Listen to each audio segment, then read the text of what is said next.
How to change Uber Eats bicycle to motorcycle. Hi guys, welcome to our channel. Let's begin. In this video, I will guide you on how you can change Uber Eats bicycle to motorcycle.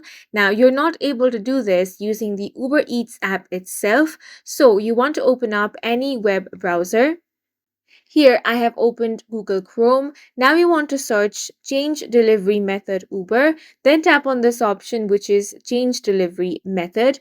This will open the help.uber.com. Now go through all of this.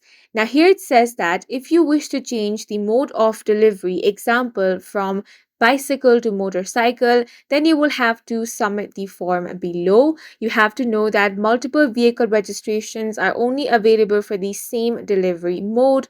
Once the change is made, you will be able to submit any additional documents as well as update your registered vehicle from the account page in the partner app. Now scroll down and here you have this form.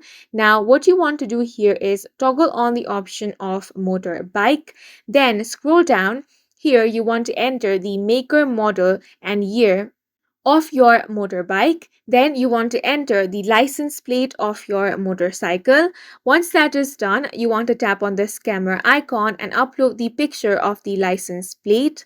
Then you want to tap on this box. If you agree to the note above and wish to proceed to changing your delivery method, type I agree. Now tap on the submit button. Now Uber Eats will review this request, and if everything is good, they will change your Uber Eats delivery method from bicycle to motorcycle. And that's it for this video. If you found it helpful, please make sure to hit the like button and subscribe for more videos like this.